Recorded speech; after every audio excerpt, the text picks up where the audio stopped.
de partenariat, mais aussi des questions régionales et internationales d'une importance considérable, comme la situation en Ukraine ou l'avenir du commerce et de la coopération industrielle. Demain, nous aurons l'honneur de recevoir la présidente du Parlement européen, Roberta Metsola, qui s'adressera à cette Assemblée au début de la session du matin. Avant de commencer, quelques annonces techniques. Cette réunion est publique, elle est photographiée et diffusée en ligne, et photos, enregistrements audio et vidéo peuvent être publiés. Veuillez noter que nous disposons d'une interprétation en anglais dont vous êtes en train de vous servir, en allemand, en français, en espagnol et en néerlandais. Chers collègues, nous avons un certain nombre de questions importantes à débattre aujourd'hui et demain. Mais avant de commencer, je voudrais passer la parole à mon collègue, coprésident et pour tout dire, ami, Oliver Hill, pour un mot d'introduction. Well, can I just thank you, Natalie, for the very warm welcome that you've given us here for this third meeting of the Parliamentary Partnership Assembly. We're delighted to be back here in Brussels. We'd had some very fruitful discussions during our last meeting in London, and I hope we can follow up on some of those important issues we've discussed previously, and also touch on new areas of focus on issues common to the EU and the UK. And so I'm looking forward to a productive meeting.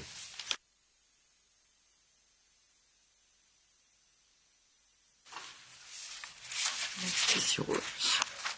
Next is yours again. Item on the agenda is the adoption of the draft agenda. We have a busy agenda focusing on a number of topical issues which are at the core of our relations. This afternoon, after agreeing our agenda and adopting the minutes of the last meeting, we'll exchange views on the state of play within the Partnership Council and then on the future of foreign policy and security policy. There'll be a short coffee break and then we'll move on to breakout groups to discuss mobility, climate and energy, twinning and civil society cooperation. I'm looking forward to the address tomorrow by Roberta Metsola, President of the European Parliament, and we will then hear feedback from the great breakout groups before moving on to discuss Ukraine and our recommendation. And then we will end the session with an exchange of views on cooperation on trade and industrial policy. It's worth mentioning, I think, that an oral amendment to the recommendation will be proposed for the purpose of updating the text in the light of recent events. So this would include reference to the destroyed dam and also to the concerns about the nuclear facility in Ukraine. Hard copies of the amendment will be available in the room at the start of business tomorrow. As before, Natalie and I will be issuing a joint statement after the close of the session tomorrow, which will summarise our discussions and be a means of expressing joint support for Ukraine. The draft agenda has been circulated, and if nobody has any concerns about it, it will be deemed adopted. I'm looking round, I don't see anyone showing, so I now pass the floor back to Nathalie Loiseau to introduce the next point of the agenda. Merci. Merci, Oliver. Le projet de procès verbal. I don't think it works. Use the microphone on your left, and I was warned about it. Le projet de procès verbal de la réunion des 7 et 8 novembre a été distribué. Nous n'avons reçu aucun commentaire dans les délais impartis. Nous pouvons donc probablement considérer que ce procès verbal est adopté. Merci beaucoup. Avant de passer au point suivant de l'ordre du jour, je voudrais vous informer qu'en vertu de l'article 11 de l'accord de commerce et de coopération, Sir Oliver et moi-même avons envoyé le texte de la recommandation sur la coopération énergétique entre l'Union européenne et le Royaume-Uni, adopté lors de notre deuxième réunion de l'Assemblée parlementaire de partenariat à Londres. Nous avons également fait part des principaux points soulevés lors des discussions informelles en petits groupes afin qu'ils puissent faire part de leurs observations en précisant que ces points ne reflètent pas nécessairement le point de vue de l'Assemblée dans son ensemble. Le Conseil de partenariat a répondu à notre lettre en nous informant des travaux qu'il menait dans le domaine de la coopération énergétique. En ce qui concerne les questions soulevées par les groupes de discussion informels, le Conseil de partenariat a estimé qu'elles ne reflétaient pas le point de vue de l'Assemblée parlementaire de partenariat dans son ensemble, ce qui est exact, qu'il fallait donc y répondre séparément, ce qui se conçoit. Le ministère des Affaires étrangères du Commonwealth et du Développement a répondu en expliquant les activités menées par le gouvernement britannique sur les points soulevés, et je l'en remercie. La Commission européenne a pris note de ces points mais n'a pas répondu puisqu'ils ne représentaient pas la position officielle de l'Assemblée parlementaire de partenariat. Eh bien, au moment précis où notre ami Maroš Šefčovič entre dans la pièce et que je suis heureuse de le saluer, je voudrais dire à la Commission que même si nous lui envoyons les résultats de nos discussions en petits groupes simplement pour information, nous trouverions que c'est une bonne idée que la Commission nous donne son point de vue, car ces discussions en petits groupes peuvent avoir vocation à devenir des recommandations en plénière. Aussi, le plus tôt nous nous en parlons, le plus tôt nous approfondissons la compréhension que nous pouvons avoir d'un sujet, et le plus, puisque je suis une éternelle optimiste, nous pouvons être d'accord sur la voie à suivre, le mieux cela vaut. Alors, je salue toujours la Commission dans son souci de défendre l'état de droit et de s'en tenir strictement aux règles juridiques, et ce n'est pas moi qui la critiquerai sur ce point. Néanmoins, je ne peux que l'encourager quand nous lui écrivons à ce qu'elle nous réponde et à ce qu'elle nous réponde sur le fond. Je pense que nous y gagnerons tous dans la qualité de nos travaux. Et je passe la parole à Sir Oliver. Well, just to say, Natalie, how much I agree with you. And I think the point about the breakout groups is that they are an informal way of looking at issues, and we do want to have a dialogue with our Partnership Council, both parts of it. And so if it is at all possible for the Commission to look at perhaps responding where it can, I think that would be very welcome. So I support what Natalie has said.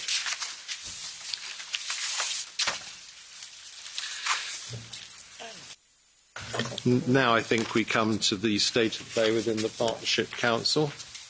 Minister's not here.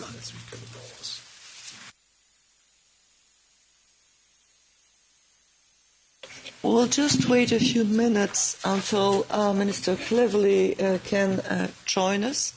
And as you just seen, I hope this PPA will not be boring, because Sir Oliver and myself do agree on quite a number of issues or topics, and I think it says a lot about the state of play of the UK-EU relationship as a whole.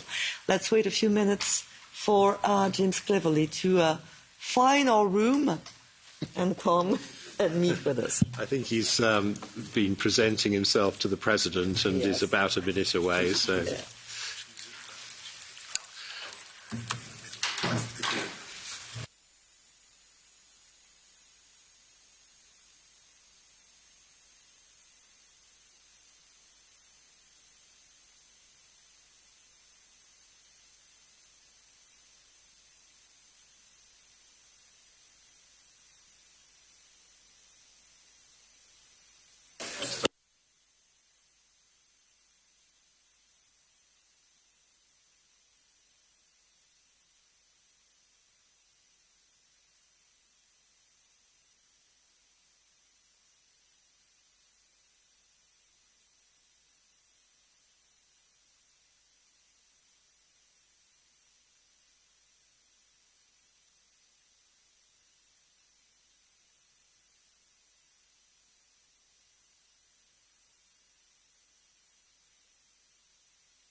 Well, I'd like to welcome our guest speakers to talk to us about the latest developments within the Partnership Council and then respond to remarks from the floor. And perhaps we can start with Maroš Šefčovič, Vice President for Institutional Relations and Foresight in the European Commission. The floor is yours. Thank you. Thank you very much, Honourable Chairs, dear Natalie, dear Oliver, Foreign Secretary, dear James. We started earlier this morning, but I also would like to greet all honourable members of the European Parliament, but of course our colleagues from across the channel. It's very nice to see a lot of very familiar places with whom we've been working very closely over the last years, and I would say some of them even last decade. So it's a pleasure to see all of you here so we can really discuss how we see the development of our relationship and we can, of course, use for that the third meeting of the EU-UK Parliamentary Partnership Assembly, which you just started a few moments ago. As you know, this body remains an integral forum for parliamentarians from the European Union and the United Kingdom to exchange on our partnership. And this is a particularly pertinent occasion given the developments since your last meeting in November. As you would recall, in November, especially with Russia's brutal invasion of Ukraine in full swing, we had been given a clear reminder that the EU and the UK are close and like-minded allies. But we were still searching at that time for solutions to the concrete problems experienced on the ground in the implementation of the protocol on Ireland, Northern Ireland. Working under the leadership of President von der Leyen and Prime Minister Sunak, and thanks to genuine political commitment and a constructive, creative and a collaborative approach on both sides, we managed to agree on a comprehensive set of joint solutions. And I would like once again to personally thank James Cleverly, as well as Northern Ireland Secretary Chris Heaton-Harris for very intense, very fruitful work which we did together. The solutions we found captured in the Windsor framework cut across the wide number of areas, including agri-food, medicines, customs, VAT and excise, state aid, tariff rate quotas and governance. They were designed to address in a definitive manner the challenges experienced by people and businesses on the ground. The agreement we found preserves the integrity of both the EU's single market and Northern Ireland's integral place in the United Kingdom's internal market. And crucially, it will preserve the hard-earned gains of peace process by avoiding a hard border on the island of Ireland.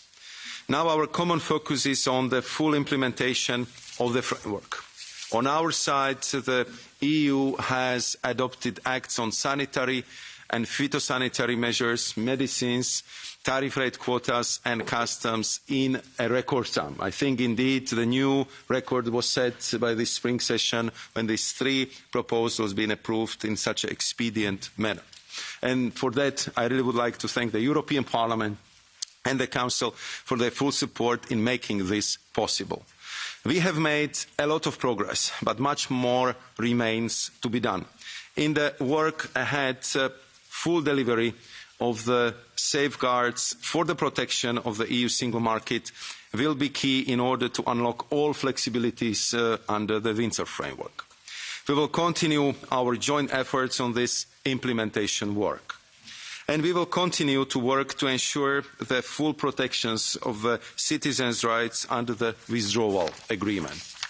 This remains a priority for us because our citizens deserve nothing less but full enjoyment of their rights under the agreement. With the Windsor framework putting our relationship on a more positive trajectory, the EU and the UK are jointly committed to exploiting the full potential of the Trade and Cooperation Agreement. At the most recent meeting of the Partnership Council on the 24th of March, we agreed to advance the implementation of the TCA in different areas. for example, energy, security and the UK participation in Union's programme.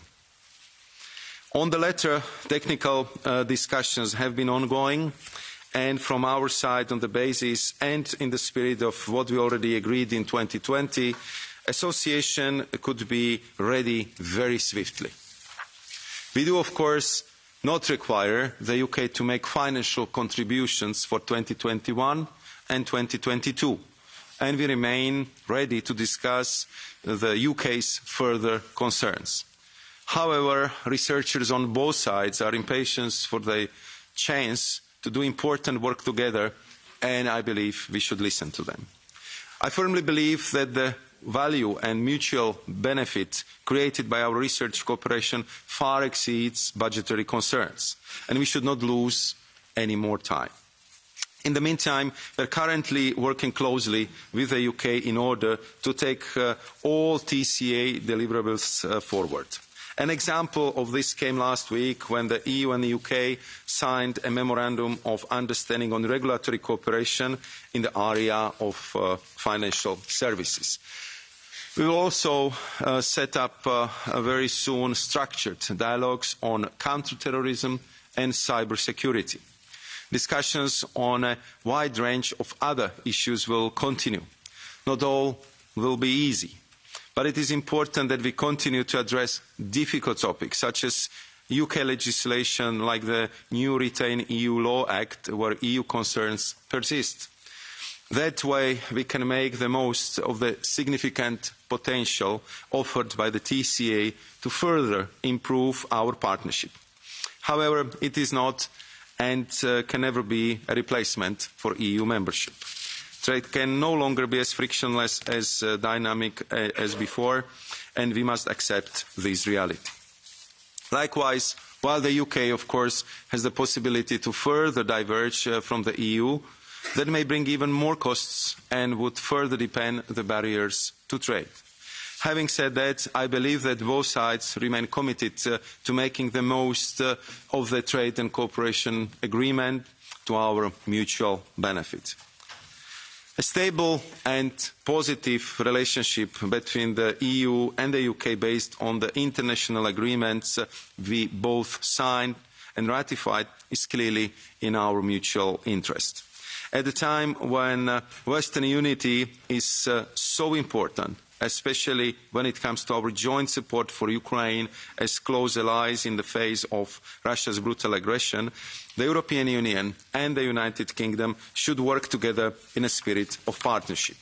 The EU stands ready to play its part. Thank you very much, and I look forward to the debate. Thank you.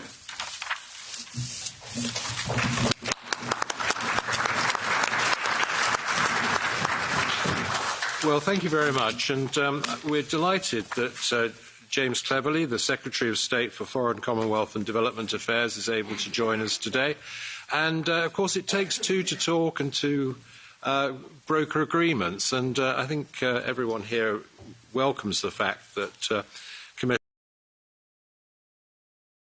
do that and that we did achieve the Windsor Framework. Anyway, the floor is yours, James.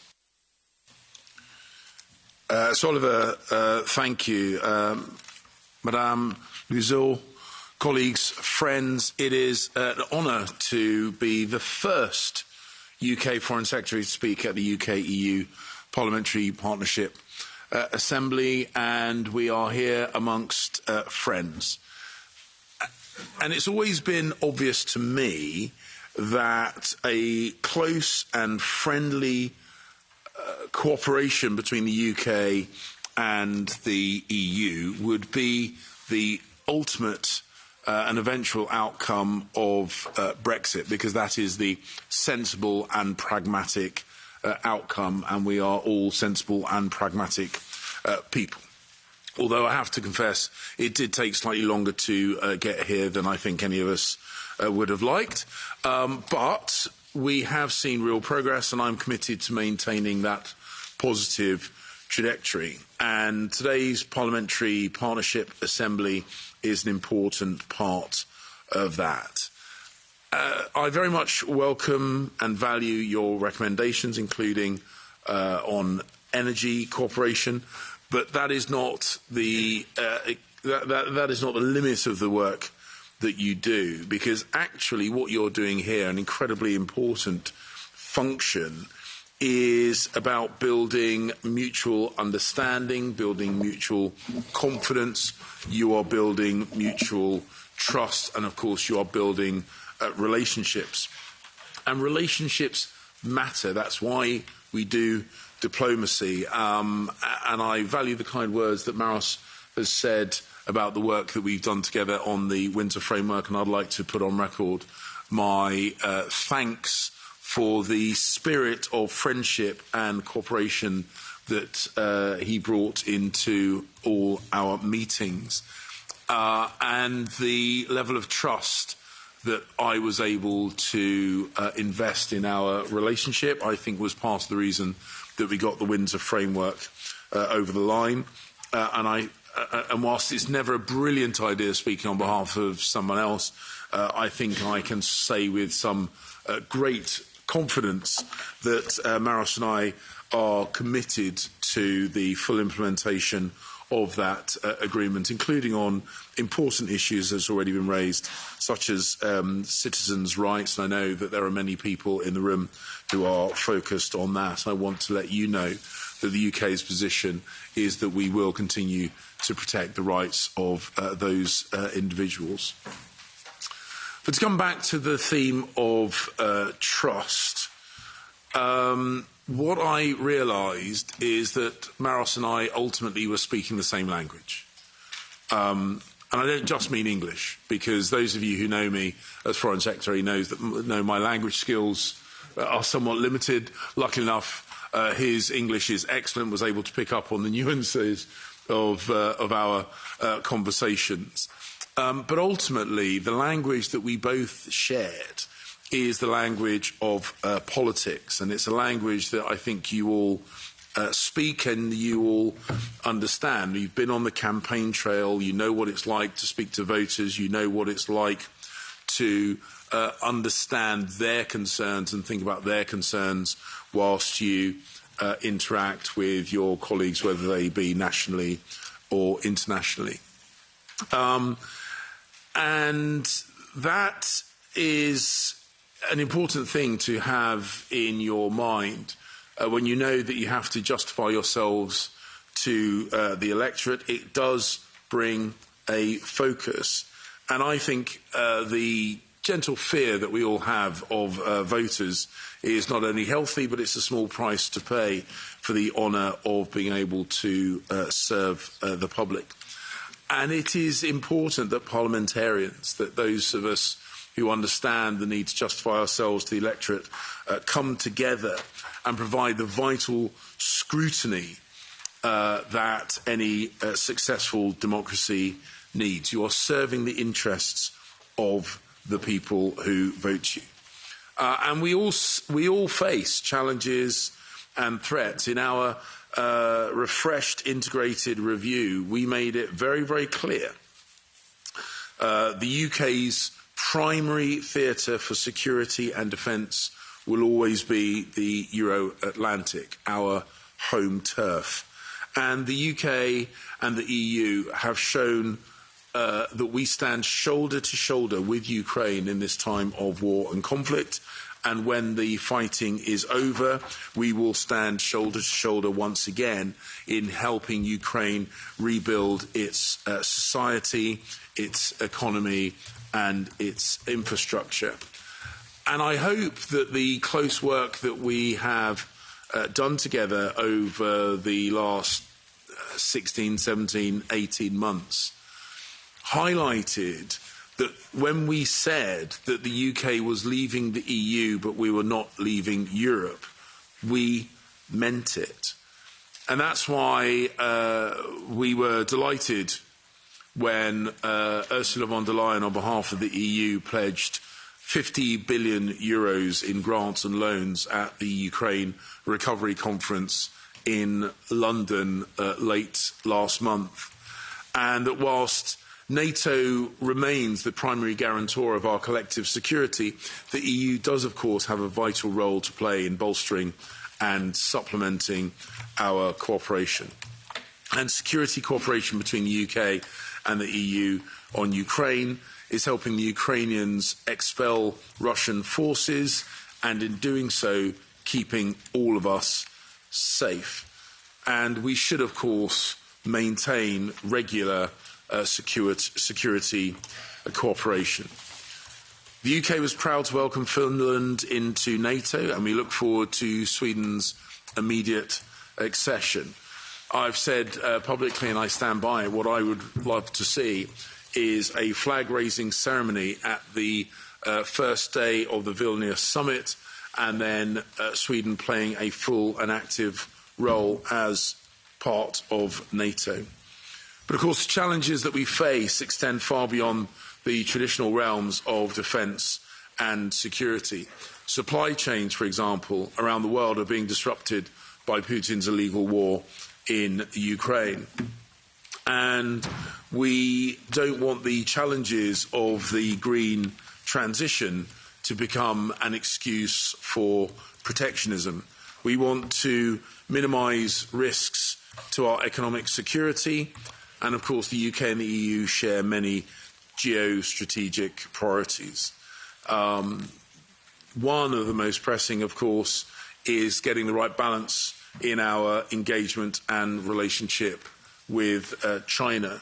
And I note that President von der Leyen and I both set out positions which were strikingly similar in our respective speeches this spring, explaining why we need to deepen our relations in the Indo-Pacific as well as our relations across the Channel.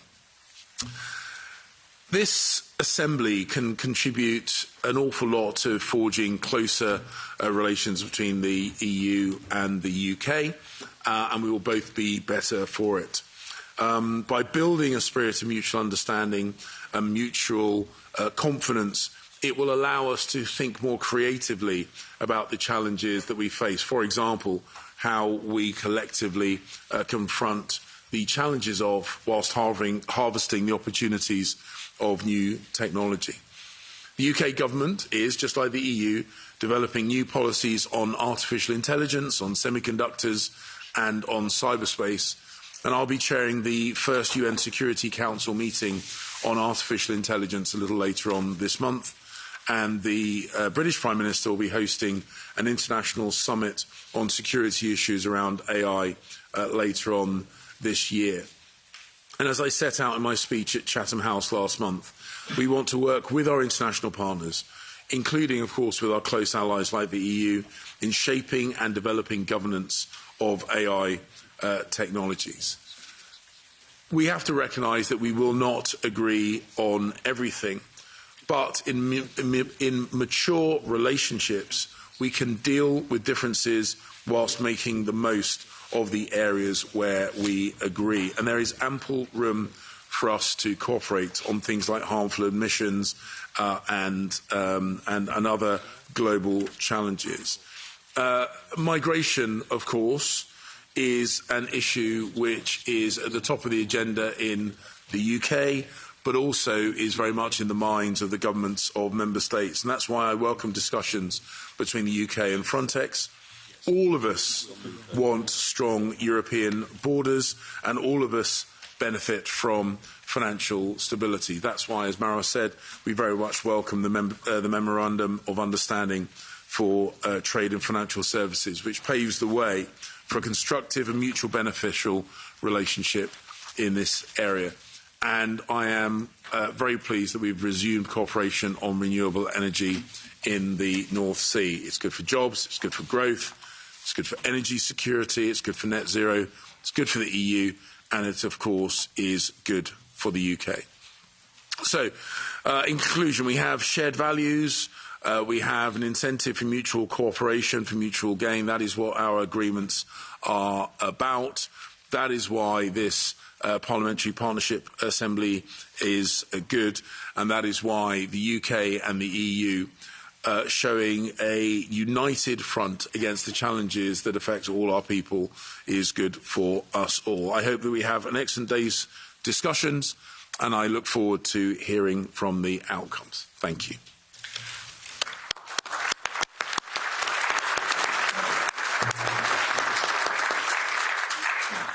Before asking my co-chair, Nathalie Loiseau, if she'd like to comment, I just mention that we do have a lot of interest in this state of play discussion.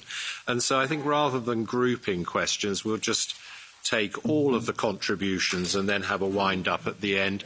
It'll be 2 minutes until we run out of time, in which case we might go down to 1 minute, but we think 2 minutes at the moment. And I'll call on Nathalie to make such comments as she'd like to. Je serai brève pour laisser la place à mes collègues, mais je voudrais remercier James Cleverly et Maroš Šefčovič d'abord d'être parmi nous aujourd'hui, de la qualité de leur travail et des résultats qu'ils ont réussi à atteindre avec bonne foi, avec pragmatisme et en ne perdant jamais de vue l'essentiel, c'est-à-dire l'intérêt des citoyens. Ce qu'ils ont réussi à faire avec le Windsor Framework a déjà un impact très positif sur la relation entre l'Union européenne et le Royaume-Uni. Merci à eux. Nous savons aussi que nos deux pays ont compris que quand une guerre est revenue sur le sol européen, l'heure n'est plus aux querelles ou aux postures politiques et idéologiques, mais que pour l'Union européenne et pour le Royaume-Uni, l'heure est à travailler main dans la main. Et il y a bien d'autres sujets qui nécessitent que nous essayions de diminuer les effets du Brexit sans pouvoir les annuler tout à fait. Nous savons qu'il y a encore beaucoup de travail. Pardon de vous le dire, cher Maroš et cher James, parce que vous le savez, vous aussi, pour que l'accord de retrait, l'accord de commerce et de coopération soit pleinement mis en œuvre, pour que les difficultés qui ont été rencontrées puissent être surmontées. Nous avons besoin de votre bonne foi, de votre confiance, de votre bonne volonté, de votre pragmatisme. Vous pouvez compter en tout cas sur l'esprit très positif qui règne ici, dans cette assemblée parlementaire de partenariat qui, depuis le début, s'efforce de trouver le chemin de sortie, de tirer notre partenariat vers le haut plutôt que vers le bas et de tirer le meilleur des accords qui nous lient maintenant le Royaume-Uni et l'Union européenne. Je repasse la parole à mon coprésident Oliver pour présider cette séance. Well, thank you very much, Nathalie, and can I join you in saying what excellent presentations we've had. And now I'm going to give the floor to delegates for debate. It is a 2-minute limit, and we'll start with Sir Geoffrey Donaldson, leader of the Democratic Unionist Party. Thank you, Mr. Chair, and thank you to James Cleverly and to Maroš Šefčovič. As you will both know, we continue to have concerns about certain elements of the Windsor Framework arising from the continued application of EU law on the manufacture of all goods in Northern Ireland. Our concern is primarily about the movement of goods from Great Britain to Northern Ireland and from Northern Ireland to Great Britain, and the potential risk of future divergence between EU law and UK law. And I understand that you have signed off today on even more areas of law that will come under the scope of the protocol. So as EU law changes in the future, or UK law changes in the future, there is the risk that the arrangements agreed at the Windsor Framework may come unstuck if there are not mechanisms for ensuring Northern Ireland's ability to continue trading within the internal market of the United Kingdom. And I would finish with this point, Sir Oliver. It is right that we avoid a hard border on the island of Ireland for the good of the Good Friday Agreement. But the Good Friday Agreement is not a one-sided agreement. It requires the support of unionists as well as nationalists in Northern Ireland. And the concept of a border in the Irish Sea is harmful from a unionist perspective to Northern Ireland's ability to trade within the United Kingdom. So we will continue to work, particularly with the UK government, to ensure that the arrangements for trade within the internal market of the United Kingdom are not affected in the future by the continued application of EU law. Thank you very much, Geoffrey. And I think the next speaker is Sean Kelly, our Vice Chairman, who of course comes from Ireland. Thank you very much, Lord Oliver, and good to see Vice President Šefčovič and Foreign Secretary Cleverly here. As you said, he's the first Foreign Secretary to come, and we appreciate that, and it's probably a reflection of the growing, mature, positive relationship between ourselves and the United Kingdom, which is very welcome. The only caveat, and I think Jeffrey Donaldson slightly referred to this, is what is going to happen with the retained EU law in the United Kingdom.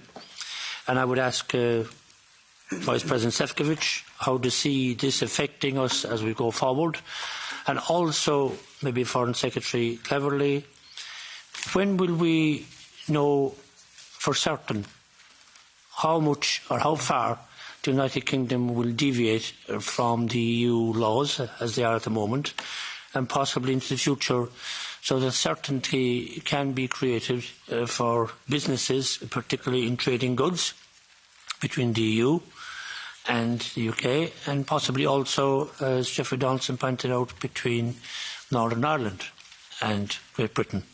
So thank you very much again. All the other areas which you pointed out, areas of cooperation, they make absolute sense, and we look forward to developing those into the future. Thank you. Thank you very much, Sean. And now we've got Peter Ricketts, Lord Ricketts, as our next speaker. Peter's our new Vice Chair, and is so has joined the Bureau in place of Charles Kinnoul, Lord Kinnoul, who has gone on to become the leader of the crossbenchers in the House of Lords, and so is no longer eligible to be here. Peter. Thank you very much indeed, Sir Oliver, and a very warm welcome to the Commissioner and the Foreign Secretary. I think it sends a very powerful message that you're both here together about the relevance of the PPA and the role that we can have as a place to discuss practical solutions to our shared issues. The Lords Committee, which I now chair, before I joined, published a very long and full report with a lot of practical ideas for improving UK-EU relations, and I commend that to everyone. It suggested the importance, as the Commissioner has said, of maximum use of the institutional mechanisms in the TCA, making sure that the Partnership Council and the specialised committees are taking their full load of work. The Commissioner put it, I think, in a speech recently about exploiting the full potential of the TCA. But we need to go beyond that. Major new issues in the world, as you both said. The war in Ukraine changes the landscape completely. There are important new issues about our economic security, given China, given the rise of new technologies and AI. And I think it's vital that we show that we can also have the same sort of dynamic cooperation on these new challenges that the EU is developing with the US through the Trade and Technology Council. I know there are a number of dialogues underway, but I hope that we could be reassured that the issues of economic security are being looked at together. And lastly, a quick word on the importance of people movement. I'm absolutely sure that doing something on a youth group travel document for school children and some kind of reciprocal youth mobility visa to allow young people to work in other countries for a clearly defined time would make a huge impact on the lives of many citizens right across the EU and the UK. Thank you.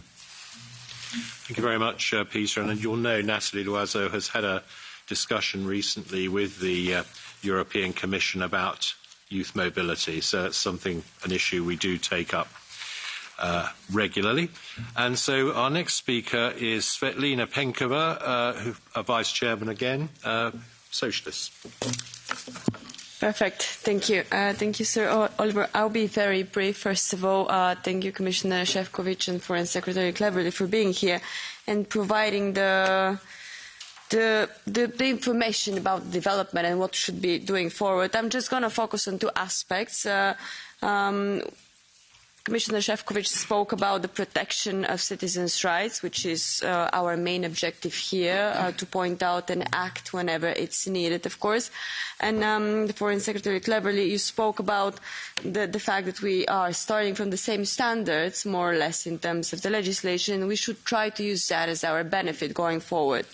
So having taken those two important aspects into account, my question to both of you, it's basically reflecting what had been said already by the previous speakers. But when it comes to the future cooperation, especially you spoke about AI, when it comes to data protection and data sharing, how we can ensure that we are using the common ground we are starting from as an advantage, not as a protection mechanism, because the retained EU law, it's really quite a big question mark for the EU institution, as you might have felt already from the questions of the colleagues. That's one part of the question. And second, it also matches when we speak about energy cooperation, which has been the first recommendation we've issued as a PPA, crucially important given the timing now. But also when we speak about energy cooperation, there are different standards. I'm not going to mention the specific types of energy, but we have to be very careful to not lose the common ground we are starting from. And there must be quite a significant effort also from the UK government on that side, and more positive signals, if you allow me to phrase it like that. Thank you very much, Svetlina. And we'll now move on to Hilary Benn. Thank you very much, Sir Oliver. Can I say congratulations to both parties on the Windsor framework, in particular to you, Commissioner Šefčovič, for the flexibility that you have shown in reaching that agreement, and thank you also for the extension of the grace period on veterinary medicines in Northern Ireland. Grace periods have a history of then turning into a substantive agreement, and I hope that that is the case on this issue as well. I hope that this moment will mean that the long period of bad relationships can come to an end. Foreign Secretary, you referred to trust. Trust is absolutely fundamental to making progress. And I hope that the Partnership Council will now turn its attention to the big issue that is staring us in the face, which is what kind of relationship, economic and political, are we going to have between the UK and the EU? Because there's so much to discuss. Peter has mentioned a number of the common challenges that we face. Certainly, you talk to businesses in Britain, they want to see a reduction in the cost, bureaucracy and paperwork on trade, common regulatory standards, we need a veterinary agreement, touring artists we've talked about here in the PPA. I hope we have a recommendation on that next time we meet, youth mobility, net zero. And this is going to be a challenge for the United Kingdom government, because what does it now want to do with this new relationship with the European Union? And I think also for the EU, because never before has the EU had to negotiate with a country that's left. And that has affected the relationship in the last 7 years. But the fact is we're still big trading partners of each other, we're still big allies, we're still geographically in the same pace. And I just want to express the hope that the Partnership Council, as the old stuff unwinds, will now turn its attention to this big new shared task. Thank you.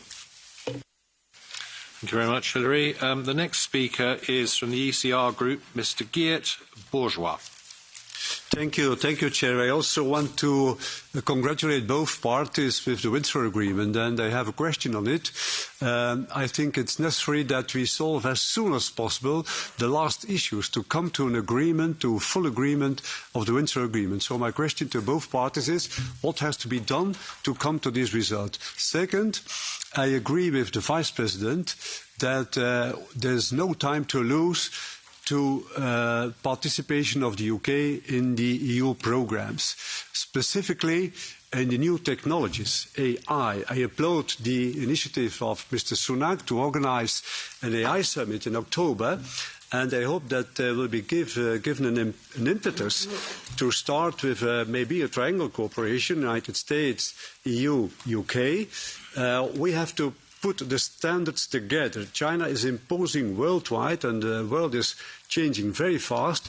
Do you see a possibility to come to an agreement, EU-UK, maybe also with the US, to have a kind of a TTC, Trade and Technology Council, between both partners? Thank you very much, Geert. And now we've got Margaret Ritchie, former leader of the SDLP party in Northern Ireland, currently sits in the Lords for Labour. Thank you, Sir Oliver, and I'd like to thank you and Madame Loiseau for convening today's meeting of the PPA. I would also like to thank Vice President Šefčovič and Foreign Secretary Cleverly for their presentations today. I am also a member of the House of Lords Committee on the Northern Ireland Protocol, and we have taken evidence from Vice President Šefčovič here in Brussels and also from Secretary of State Cleverly in London in the House of Lords. And I have two questions to ask in relation to the Windsor Framework, which I welcome and would like to congratulate you on that great level of cooperation for business and trade development in Northern Ireland. The first question surrounds veterinary medicines. When will there be a final resolution? Because we're going to reach that cliff edge on the grace period of 2025. And the second issue in relation to the Windsor Framework is what processes will be put in place for enhanced engagement with Northern Ireland stakeholders who urgently need that. Thank you. Thank you very much, Margaret. And now we move to Chris McManus from the Left. Thank you, Chair. And I have to say I listened with intent to the comments of Commissioner Šefčovič and Secretary of State Cleverly, and obviously recognising the determination that Britain has left the European Union, but reminding them that they still operate under international law, and that the role of the Partnership Council is to uphold and to enhance, where possible, the TCA, but also to look at areas where it could lead to difficulties. And one of those is the consistent undermining of the ECHR. And I need to remind people that the ECHR is the bedrock of the Good Friday Agreement that we fought so hard to protect during the whole negotiation process. And one of the examples of this attack on the ECHR is the Legacy Bill, which will prevent victims of the conflict and their families from accessing criminal courts, inquests, human rights, compliant investigations and civil proceedings. And I want to remind people that in saying that, I say quite clearly and with intent that it needs to be scrapped. But I need to make it clear it has been rejected by victims and families, human rights experts, the UN, every political party on the island of Ireland, as well as officials in the United States and the European Union. So I would take the opportunity for comment on from the Secretary of State on implementing the legacy mechanisms that were agreed at Stormont House by the two governments and political parties in 2014. I also wish to draw attention to the Nationalities and Borders Bill, which are detrimental to the All-Ireland tourism economy, which has been marketed internationally as a singular entity. 70% of the tourists in the north arriving into Ireland come via Dublin, and that legislation directly threatens 250 million sterling in the local northern economy, and that the government in Britain continues to ignore the voice of the local tourism industry there and needs to understand that it has a very negative impact on the all-island economy, and that if they need to ensure that the Act does go ahead it can't go ahead in its current form because it is damaging impact on the lives of people. Chris, I'm afraid you've had your 2 minutes, but thank you very much. And the next speaker will be Dame Andrea Leadsom. Thank you, Sir Oliver. And I would like to add my congratulations. I think the Windsor Agreement is a whole new chapter. It was an incredible, big-hearted commitment by both the European Union and the United Kingdom governments, and I do think it's taken us into a new place. But as a passionate unionist myself, I do believe that what the EU must always bear in mind is the vital importance of consensus in Northern Ireland. It's not enough to say that one political party likes something versus another, and I've heard that at these talks before now. Consensus in Northern Ireland, the consent of all communities there, is absolutely essential. And of course, there is further to go. We're all delighted at the Windsor Agreement, but it certainly seems to me that ultimately it'll be mutual recognition that finally solves all issues. And I'd be interested to know whether Mr Šefčovič and my colleague James Cleverly have any views on that.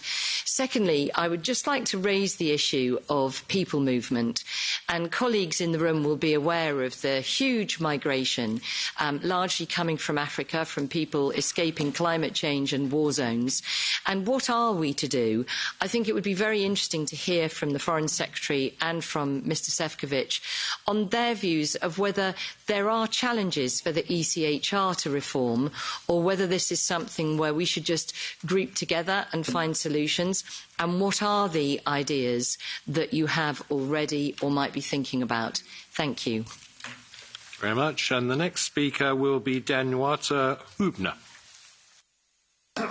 Thank you, Chair, very much. I would like to say a few words on the financial cooperation, financial sector cooperation, because Brexit, as you know, has left a meaningful impact on financial sector on both sides of the channel. We didn't negotiate financial services. They are not covered neither by withdrawal agreement or TCA.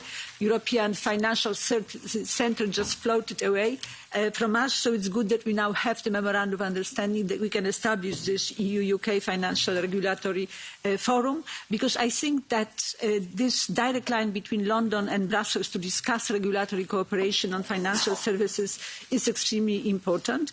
I think we can talk in this forum about the future of the financial services sector in reaction to the global context, and also consider pragmatic solutions to continue delivering benefits for people on both sides of the channel.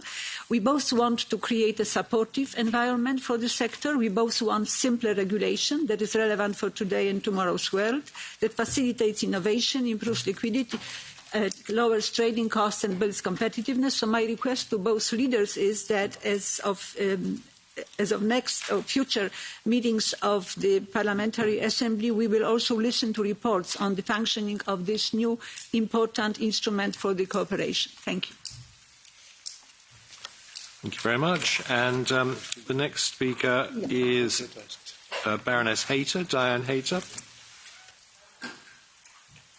Thank you. I'd like to follow up points made, I think, by Mr. Bourgeois and Peter Ricketts, because the Foreign Secretary spoke about our security being very much based on the Euro-Atlantic. And I think that we need to think about trade in that way as well. All the changes since Ukraine have showed the vulnerability not just to supply chains, but also to dealing with friendly partners. And basically it is the EU, the US and the UK. And, I think what's been suggested about a more formal way of embedding that relationship. We in the UK, the government has already signed, we haven't seen it yet, the CPTPP. I chair the committee that will oversee that, but there will very soon be for the UK a decision to be taken about China's application. These things really need to be discussed, it feels to me, in a US, UK, EU, as really strong friends. So my question really is, how can we take forward our discussions on trade in a way that involves those three major parties? Thank you, Diane. And the next speaker is Andreas Schieder from the Socialist Group. Thank you, Chairman, and thanks to the Vice President Šefčovič and the Foreign Secretary Cleverly to be with us here today. As I am the co-rapporteur of the implementation report on the TCA, I have some open questions which are related to level playing field. Level playing field is one of the crucial provisions in the agreement, and both parties have also agreed to have level playing field in the areas of environmental protection, of fight against climate change, and social and labour rights. And so I am worried about the presentation of the retained EU law bill and the anti-strike law, where the UK is again, let's say, a little bit going away from the EU obligations. And the TCA also contains level playing fields on ILO issues and Council of Europe issues. So therefore my question is, can you get a little bit more details on the effects of the minimum service level bill, which will be the impact on the UK workforce and the level playing field with EU fields, and the same also on the retained EU law bill. Is there any also estimation on the impact of British and EU firms on common trade? Thank you very much. Of course, many of the fears on the retained EU law bill turned out not to be quite so dramatic as had been thought, and I think there's a list now of about 600, not 4,000 measures. But anyway, our next speaker is Baroness Bull. Thank you, Chair, and like others, I congratulate both parties on the Windsor framework, but I want to speak to two issues where it's failed to unlock the progress that we had hoped for. The first is a UK association to Horizon Europe, and I do welcome the remarks of the Vice President on that. Of course, a fair deal has to be reached, but can I plead with both sides to look beyond the immediate horizon in every sense of the word?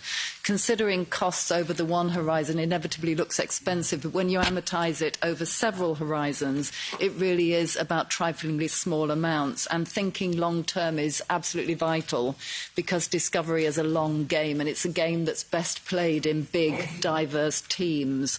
So please can we focus on what will be gained if we sort this out, and keep in mind what will be lost if we don't. The second issue is touring. The ongoing challenges are now clearly impacting not just on the UK artists, but on EU artists too. They face cancelled contracts, equipment detained at borders, confusion over visas and merchandise. EU festivals and venues which have relied on UK headline acts are suffering income loss, and this knocks on to local economies and tourism. And of course the loss isn't just economic, it's about intercultural understanding, it's about artist opportunities and growth. And of course it's the young and emerging talent that are suffering the most, because they haven't got the resources to deal with the administrative and financial burdens. The UK's creative industries employ more under 30s than any other sector, and in the EU you have 7.5 million cultural workers, 1.25 million of them are under 29. This is the demographic that's been hardest hit by the pandemic and by the economic downturn. We need to do everything in our power to make this situation better for them, so please can I plead that we look at touring and find a way to resolve these barriers. Thank you.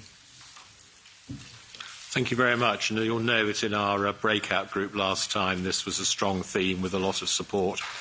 Thank you, Baroness Bull. And then our last two speakers, so Mr. Pedro Silva Pereira from the Socialist Group, and then it'll be Darren Jones. Thank you very much. Now, as a rapporteur of the European Parliament on the withdrawal agreement, I have two questions on this. The first one is on the Windsor framework.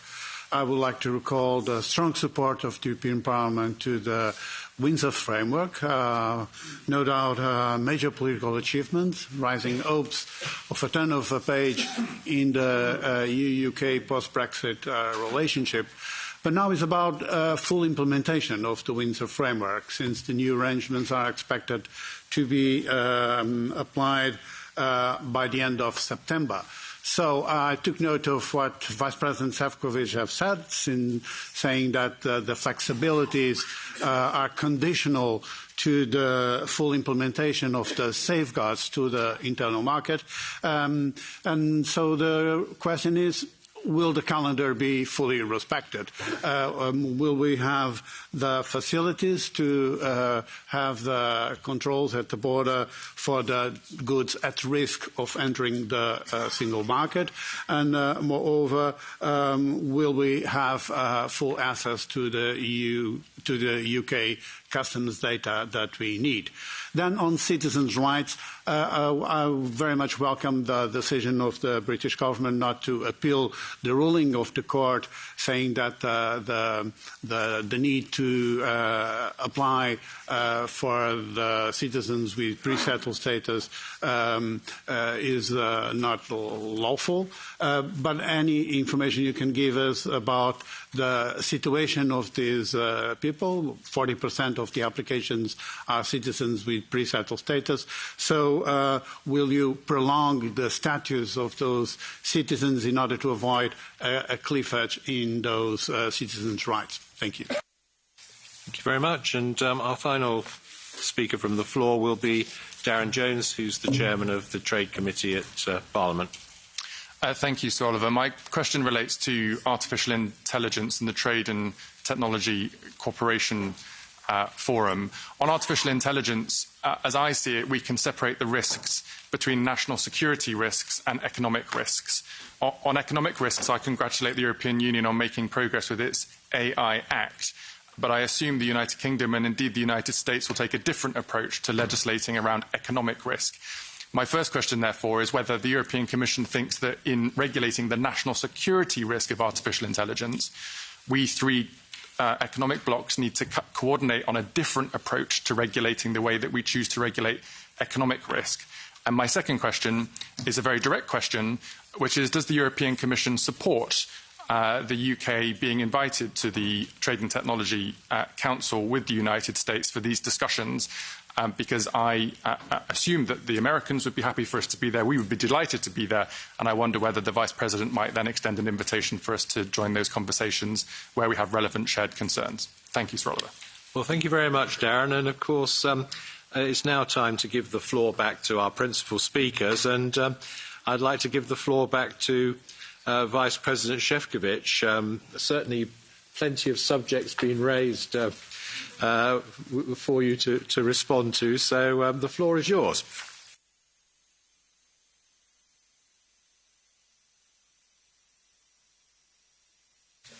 Thank you. Thank you very much, dear President, dear Co-President. I also would like to echo with what Natalie Loiseau has started.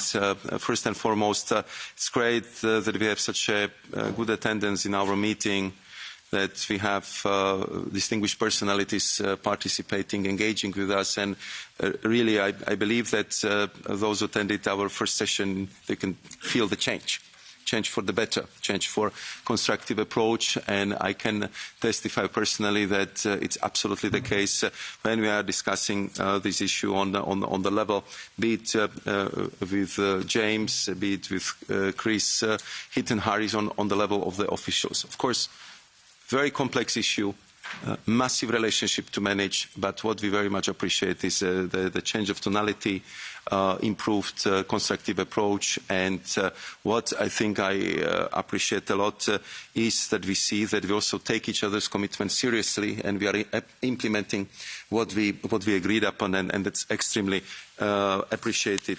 And we, of course, are very much looking forward into building that high-quality relationship. If you allow me to do the quick run through the question as they've been posed, Sir Jeffrey was raising different issues and the aspects of the Windsor framework. What I would like to highlight here that the Windsor framework is a result of enormous effort, and I think that coming back to our first session, which we had here quite some time ago, at that time probably very few of you would believe that we would go so far.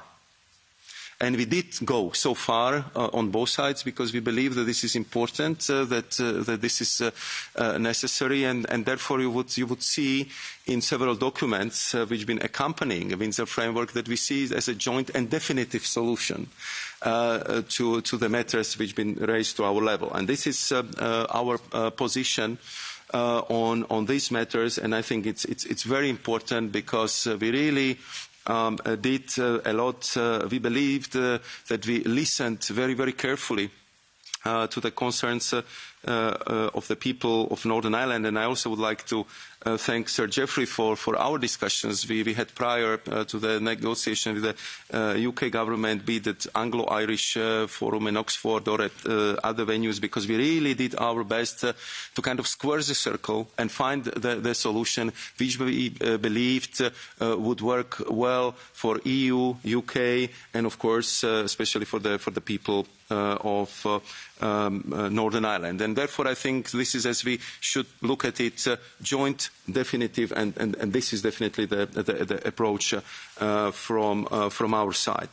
Mr. Kelly, but also some other colleagues raised the issue of the retained EU Law Act. As you can imagine, of course, we are sifting through, we are monitoring this very, very carefully. Indeed, we went down from I think more than 5,000 laws to 600 of them. Still, it's very important for us to see how they will be replaced, with what kind of legislative proposals they would be replaced. And what, of course, would be very important for us is that we would see the non-regression in labour, social, environmental and climate levels of the protection of our EU-UK relationship as it is enshrined in our TCA, and we are discussing this issue, of course, with our UK colleagues.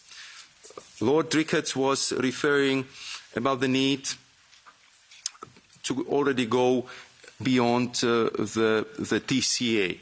What I would like to say that the TCA is a very good agreement from the perspective of the UK position, which was, I think, very clearly spelled, and I'm not aware that it has changed. So there is no participation in single market. There is no interest to be in the customs union, and therefore we had to play with the cards we've been given, with the parameters of the Brexit, and at the same time to respect also clearly the key principles of the EU member states, which have been enshrined in the European Council conclusions. And the best results we could get, and we've been of course very pleased with this result, was the trade and cooperation agreement. Where we are with the implementation.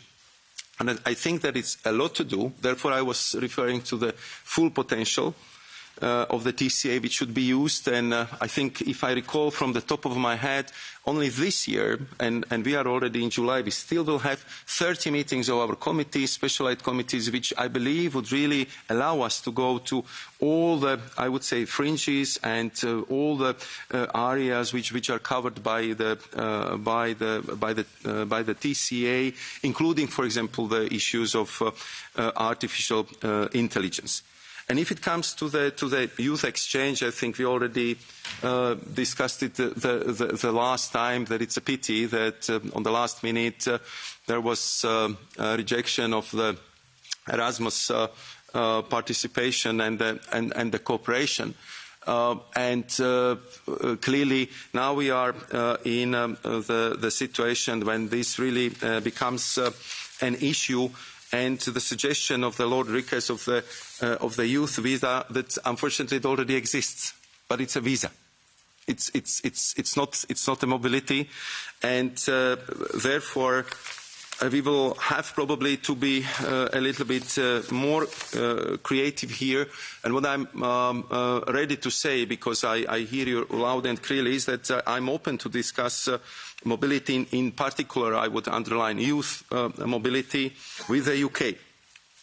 But I think that the same message should be passed to our UK partners, and I'm sure that James would react, because so far we haven't seen any openness to revisit its position. Because what is mobility for us? I think it's in English language seen as a immigration, and this is, I think, where we kind of have to look what can be done under these parameters. Madam Penkova, but also I think our last speaker, Mr. Jones, have been referring to artificial intelligence. And we, of course, took very good notice of the fact that UK is going to organise the global summit on AI. I think it was already raised also to the attention by Prime Minister Sunak to our President, Ursula von der Leyen. And I think what is very important for us is to look even beyond EU, UK or US, because I think, and that was the conclusion of the G7 meeting in Hiroshima that we should, on the level of the G7, look for, I would say, the overall approach to the AI, and we are of course very keen to work within that framework. And of course we discussed this issue together with our American partners in the form of the TTC. The question of Mr. Hilary Benn on veterinary medicines. That was again something which we discussed in great detail, and I think in the spirit of the good working relationship and good compromise, so we agreed about 3 years for adjustment, and I think it's quite an ample time to adjust, to adapt to the new situation, because in the end we shouldn't forget, and we should bear in mind that Ireland and Northern Ireland, so it means the whole island of Ireland, is one epidemiological unit. And I think this was like that before Brexit. It's still like that, and therefore I think this is the approach which was very much framing our discussion in that regard. And I think that also is response to Madame Baroness Ritchie on this issue. Monsieur Bourgeois was referring to the trade and cooperation agreement. As I said, we are now just learning how to use the full infrastructure, the 30 committees, the expertise which is in there, and I think by the end of the year we will be able to assess, how it works, what these specialized committees covers, on what we should focus more, and I think that would be more appropriate time to kind of look at how this structure works very well, because indeed a lot we haven't used so far in greater detail.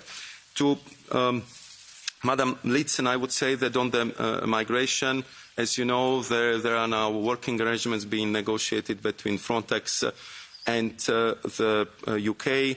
On top of it, I think we have high-quality police cooperation, exchange of information. I think we shared our common goal to fight against smugglers and illegal gangs which are earning fortune on the misfortune of others. And I think this is also the plan for the future, that we would continue to work in that regards.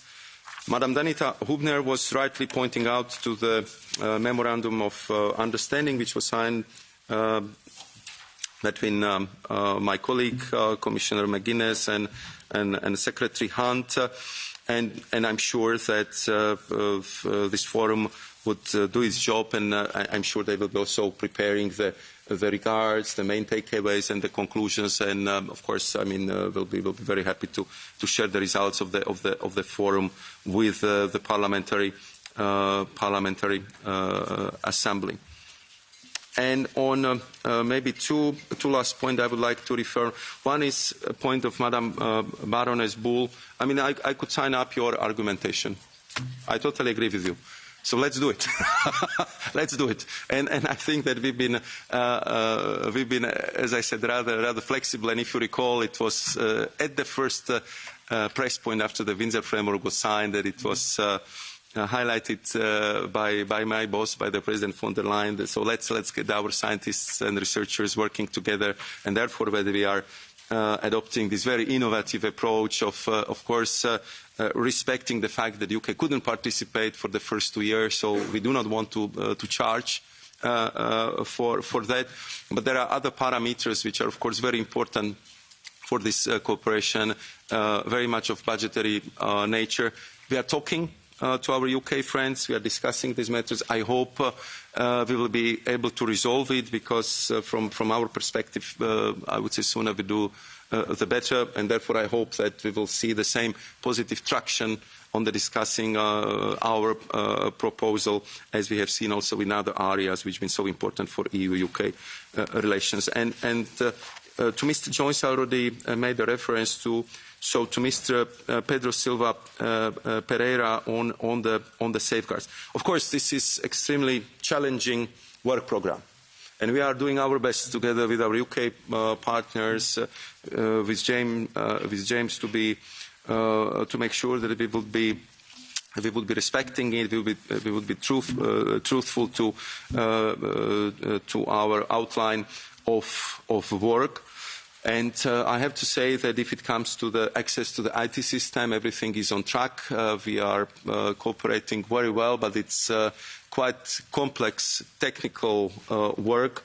And I think we have a work cut out for us until the full completion until 2025. So it's not something which will be done tomorrow, but we are on track. The milestones are met, and we are, of course, exchanging the information which is important for the protection of the integrity of single market. And, of course, there are some other important elements on how to deliver on the safeguards. But, as I said, they are regularly reviewed, and I can only say that cooperation in this regard is positive. So to conclude, first and foremost, thank you very much for inviting us. Thank you very much for, especially our UK partners, for coming to Brussels for this exchange. I think it's very important that not only we have a talk government to government, but we have this very important parliamentary dimension part of our efforts, because the relationship between EU and UK is very important. We are eternal neighbours. We are strategic allies. We are biggest trading partners, and we see that in this new, rougher geopolitical world, we just need to stick together to cooperate as closely as we can, and this is the genuine effort which both James and I, and also UK government, European Commission and Israel whole is striving to achieve. Thank you very much.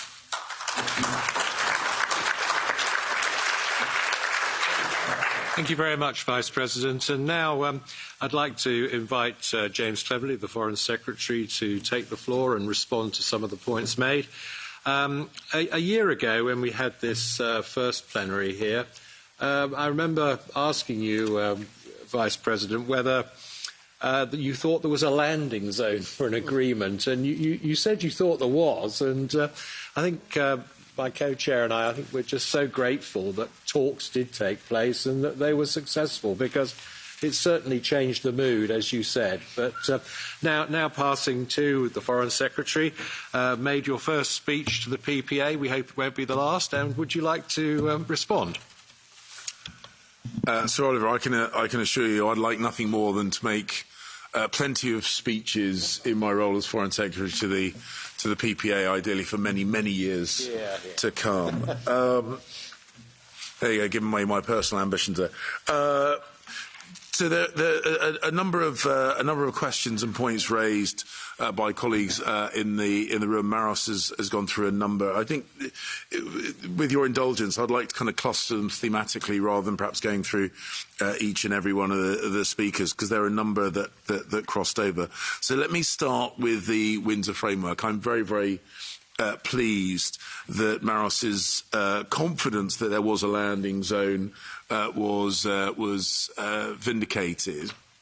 And it is a complex issue, and I think one of the points that we need to recognise, and I think this will be a theme going through a number of the answers that I give, is that it's, having left the European Union, it wasn't, I don't think the art or the science was about precisely replicating the elements of our membership. It was about protecting the things that we needed to protect, the things that we valued, but recognising that we share, many, I suppose, habits, appetites, that will mean that cooperation and collaboration should be relatively straightforward. And I think the Windsor framework ultimately was based on trust, on the personal trust between Maros and myself and President von der Leyen and the Prime Minister, but ultimately also on the trust that whilst we might do things sometimes slightly differently, we were ultimately pursuing a high values, high standards way of moving forward, and therefore conversations about the level playing field, I think, are important. But you can maintain high standards. You can maintain whether it be on SPS or other areas, without absolutely having to do things identically. And the degree of mutual respect and mutual trust means that you can manage those subtle differences. And we're seeing, for example, and Hilary Benn made, I think, an important point, how kind of temporary measures, if they can show that they pragmatically resolve, or if those temporary measures show that they don't trigger the theoretical concerns that are perhaps in place, that they provide a route to having a more sustainable solution. And of course we want to provide certainty. We're keen to provide certainty, and that desire for certainty came up a number of ways. But ultimately it's the tone and habit, the tone of trust and discussion, and the desire to resolve, rather than, I think, sometimes what you can slip into when you have a frictional relationship. And Maris and I discussed this. There was a point in time after UK-EU negotiations where there was a kind of a race to get to the cameras or the social media to explain why your position was the reasonable one and the other side of the negotiating table was being deeply unreasonable. And we slipped out of that habit and we got into the habit of seeking resolution rather than justification for difference. And whilst I'm not able to run through each of the questions that has been asked and nail them down one after another, I do feel that this tone of collaboration and cooperation and a genuine desire to seek resolution is a good foundation stone to resolve some of what are sometimes sensitive and technical issues. On one of the areas that has come up a number of times, both in this room and elsewhere, is on citizen rights. Again, there is that desire to resolve, and neither member states nor the UK, I think, have any incentive to make life difficult for the people living in the respective countries that they have chosen to make home. And I have no doubt that we will continue working through those issues until fundamentally they are resolved. From the UK's point of view, there is no incentive for us to build brutal cliff edges, or indeed cliff edges of any type, for those EU citizens living in the UK. Again, as something that flowed out of the resolution to the Windsor Framework, and this was raised by a number of people, it's really important that the spirit of the Good Friday Agreement is maintained through this.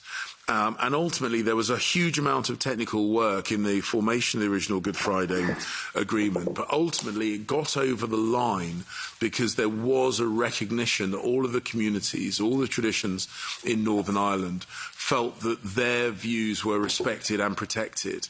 And it wasn't right, it wasn't enough to say there are more people that believe this than believe that, and therefore the minority view gets to be erased. That was never a part of the Belfast Good Friday Agreement, and I think that we should maintain that spirit, that it was never just about the majority voice when it came to issues relating to Northern Ireland and its relationship with Ireland and the rest of the United Kingdom.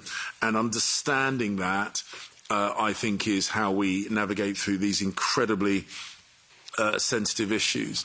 And of course, Northern Ireland's economy is heavily interwoven, of course, with Ireland's, but it is also heavily interwoven with the rest of the United Kingdom. And both that east-west trade and north-south trade needs to be protected and facilitated.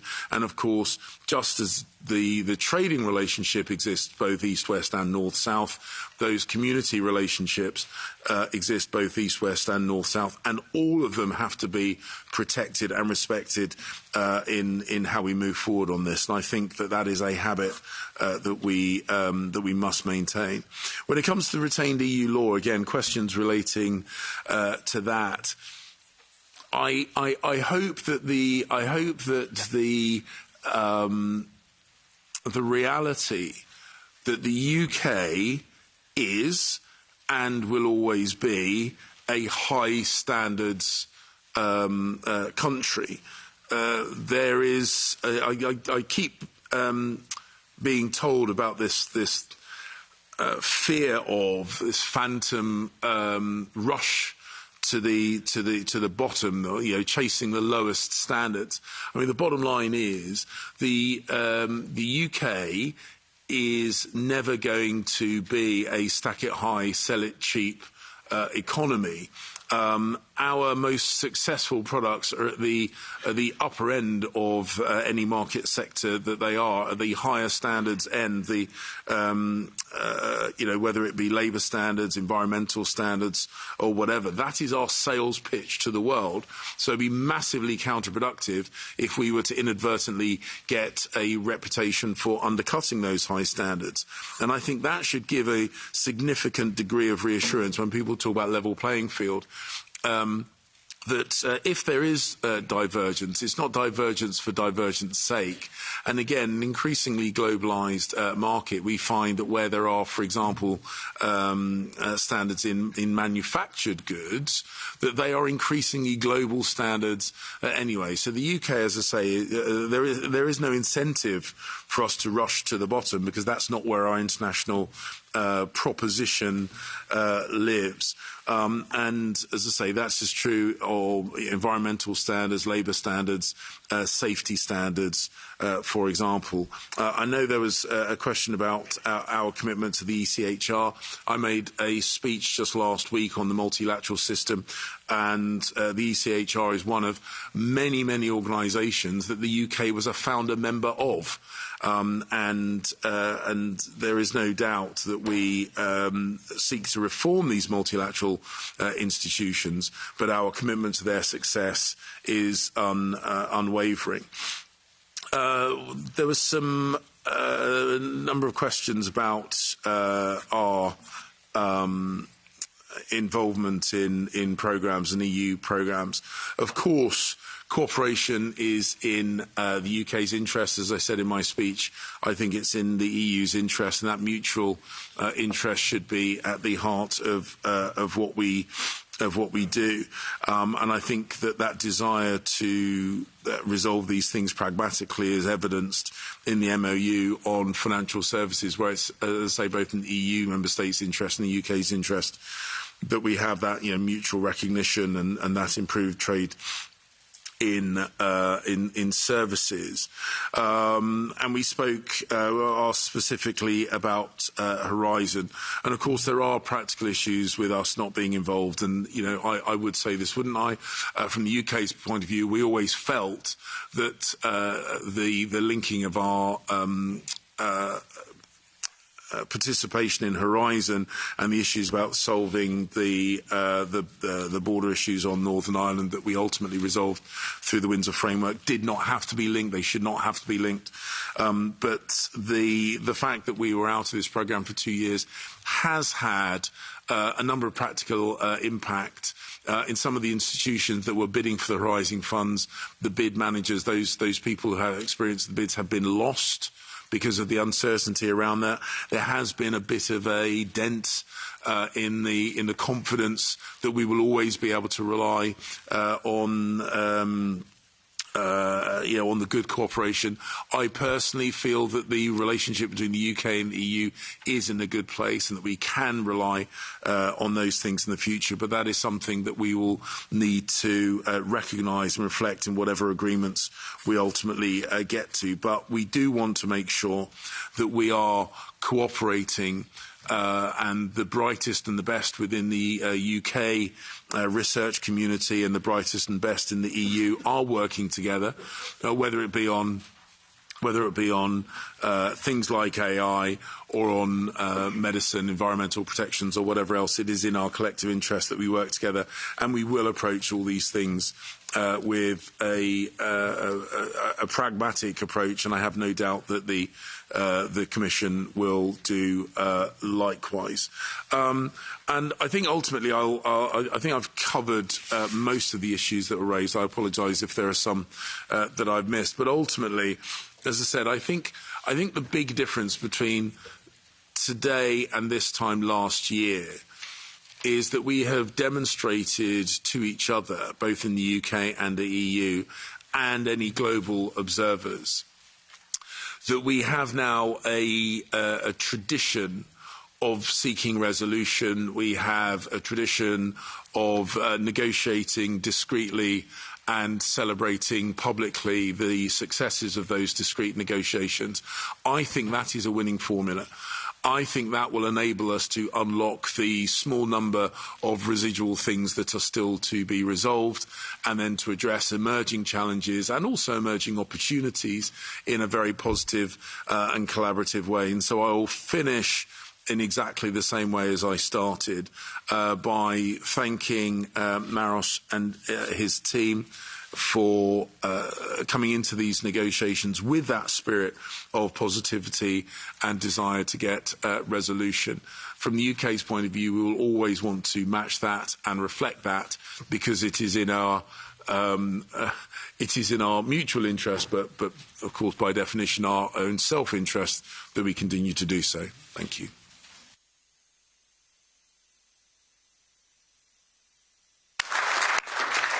Well, we've had a great exchange of state of play, and I'd like to just make 2 or 3 points, but not at any length. The first is it's so good to see the trust being built and the friendship rekindled, and that we are allies and working together. Secondly, I mean, on the Windsor framework, I think it's very good that we are able to have a debate here, and that Geoffrey Donaldson, leader of the DUP, a member of our delegation, was able to come and take part. Margaret Ritchie, former leader of the SDLP in Northern Ireland, able to come and take part. And Sean Kelly, who's taken a particular interest in this and is trying to assist. And I think that was a very useful part of our discussion. The commitment to high standards, I think that's something that came through very much from James Cleverly's remarks. I mean, that is important to all of us in Europe, and it is something that we must build on. Let's hope the programmes like Horizon can be rekindled and agreement reached, because we do have some wonderful scientists in Britain, and they're used to working with other scientists in the EU, and it would be a pity if we couldn't get that back on track. And then finally, I was just going to mention the military mobility, where we have committed to do it, but we do need to have this administrative arrangement, and I hope you'll be able to fix that for us, Maros. So that we working on it. Thank you very much. So can I just thank both our speakers for excellent comments and for coming here this afternoon. And with that, I'll hand over to Natalie for the next point on the agenda.